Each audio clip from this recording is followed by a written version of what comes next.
Bismillahirrahmanirrahim. Bismillahirrahmanirrahim. Assalamualaikum warahmatullahi wabarakatuh. Sahabat yang beriman, salat adalah sebuah kewajiban umat muslim di seluruh dunia untuk menjalankannya di setiap waktu yang sudah ditentukan. Tetapi untuk dapat beribadah dengan khusyuk bukanlah merupakan hal yang mudah dijalankan. Mencapai perasaan khusyuk dalam salat bukanlah perkara mudah. Ada saja tindakan atau pikiran yang pada akhirnya mengurangi kekhusyuan dalam salat. Hal tersebut tidak lepas dari ulah dan tipu daya setan. Golongan yang tercipta dari api ini senantiasa menggoda manusia agar salatnya tidak sempurna. Itulah mengapa manusia harus selalu waspada, terutama saat melaksanakan ibadah wajib ini. Sebagaimana dilansir dari Muslim Daily, terdapat 6 orang yang bersama setan saat sedang menjalankan salatnya. Bukan mengikuti manusia melaksanakan salat, namun setan tidak berhenti mengganggu hingga manusia tidak berdaya. Siapa saja 6 orang tersebut? 1. Orang yang was-was dalam niat. Orang pertama yang bersama setan saat salat adalah mereka yang merasa was-was dalam niat. Biasanya perasaan was-was ini akan berlangsung hingga saat salat. Hal itu membuat orang ragu terkait rukun sholat yang seharusnya dikerjakan. Misalnya saja lupa jumlah rakaat dan lupa bacaan. Jika mengalami ini, Anda patut waspada, karena sebenarnya Anda tengah bersama dengan setan yang menggoda. Setan menghembuskan was-was dan syubhat dalam diri manusia. Hal ini sudah dilakukan sejak awal permusuhannya dengan Allah Subhanahu wa Ta'ala, yakni ketika setan menggoda Nabi Adam dan Siti Hawa untuk memakan buah khuldi. Kemudian setan membisikkan pikiran jahat atau was-was kepadanya dengan berkata, "Hai Adam, maukah saya tunjukkan kepada kamu pohon khuldi atau pohon kekekalan dan kerajaan yang tidak akan binasa?" Quran Surat Toha ayat 120. 2. Orang yang ingat itu dan ini. Di antara kita pasti sering mengalami hal ini. Saat sedang khusyuk sholat, tiba-tiba teringat hal ini dan itu. Ternyata setan tidak akan membiarkan manusia salat dengan khusyuk. Mereka akan terus mengganggu ibadah manusia dengan menghadirkan banyak pikiran-pikiran di kepala manusia. Ada suatu kisah pada saat Imam Hanafi masih hidup. Seseorang datang kepadanya karena lupa meletakkan sesuatu barang. Imam Hanafi menyuruhnya untuk sholat dengan khusyuk sepanjang malam dan berdoa kepada Allah agar barang yang hilang dapat ditemukan. Saat menjalankan perintah tersebut, ternyata baru setengah malam saja orang yang kehilangan barang tadi bisa mengingat di mana ia meletakkan barangnya. Keesokan harinya ia bertanya kepada Imam Hanafi mengapa demikian. Sang imam kemudian menjawab bahwa setan tidak akan senang apabila seorang hamba khusyuk dalam sholatnya, sehingga setan akan membuatnya mengingat apa yang ia lupakan saat sholat.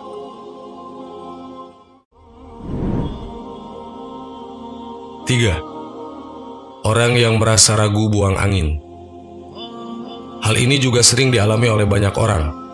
Saat selesai wudhu atau tengah sholat, tiba-tiba terasa seperti buang angin. Ternyata perasaan ragu buang angin atau tidak merupakan sebuah gangguan yang setan hembuskan untuk mengacaukan sholat seseorang. Rasulullah SAW bersabda, "Jika salah seorang di antara kalian merasakan hal itu, maka janganlah membatalkan sholatnya hingga dia mendengar suara atau mencium baunya tanpa ragu." Hadis riwayat Ahmad. 4. Orang yang tidak fokus pada sholat. Tidak fokus saat melaksanakan sholat juga menjadi salah satu pertanda bahwa setan sedang bersamanya. Tidak fokus bisa saja disebabkan hal-hal yang dapat mencuri perhatian saat sholat. Misalnya, handphone berdering, memikirkan kendaraan yang sedang diparkir atau takut hilang dan banyak lagi. Dalam sebuah hadis diriwayatkan oleh Aisyah radhiyallahu anha, ia berkata, "Saya bertanya kepada Rasulullah tentang hukum menengok ketika sholat. Rasulullah SAW menjawab, itu adalah curian setan atas sholat seorang hamba." Hadis riwayat Bukhari. 5. Orang yang sholatnya tergesa-gesa. Karena ingin mengerjakan hal lain, biasanya seseorang sholat dengan cepat dan tergesa-gesa. Sebaiknya Anda lebih berhati-hati lagi terhadap hal ini, karena sebenarnya ini pertanda bahwa Anda sedang bersama setan. Rasulullah SAW melarang umatnya melakukan hal itu. Dalam sebuah hadis, Rasulullah SAW bersabda, "Sejahat-jahat pencuri adalah yang mencuri dari sholatnya."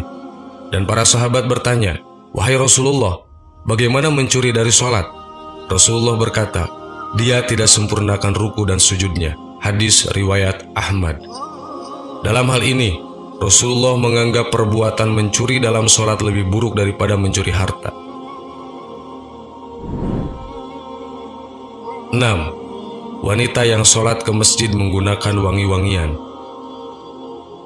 Ternyata wanita yang ke masjid dengan menggunakan wewangian juga didekati oleh setan. Dengan aroma-aroma tersebut, setan justru lebih mudah untuk membuat sholat orang yang ada di sekitar wanita yang memakai wewangian agar tidak lebih khusyuk. Menggunakan wangi-wangian saat ke masjid adalah salah satu perbuatan yang Rasulullah SAW larang. Rasulullah SAW bersabda yang artinya, "Jika salah satu dari kalian, para wanita, hendak ke masjid, maka janganlah sekali-kali menyentuh wewangian." Hadis riwayat Muslim.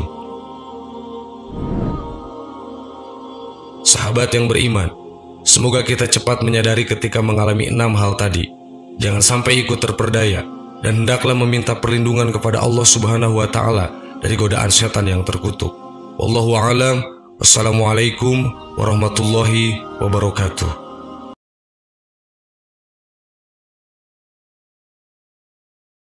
Bismillahirrahmanirrahim. Assalamualaikum warahmatullahi wabarakatuh.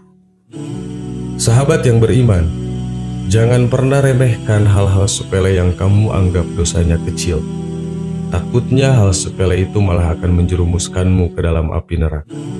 Ingat, dosa sekecil butir debu pun tetap akan dimintai pertanggungjawabannya oleh Allah Subhanahu wa Ta'ala.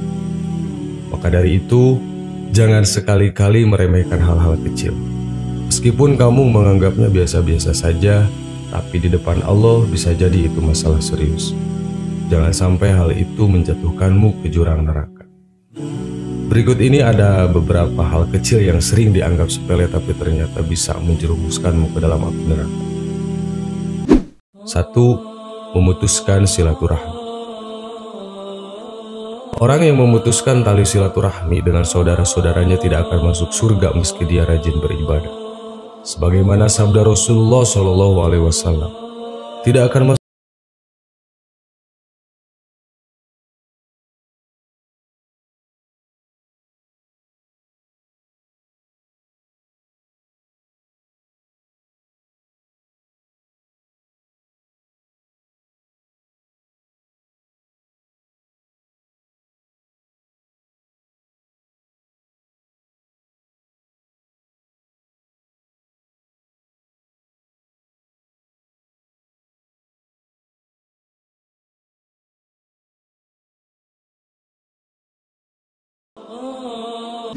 Dua, asal-asalan pas sholat.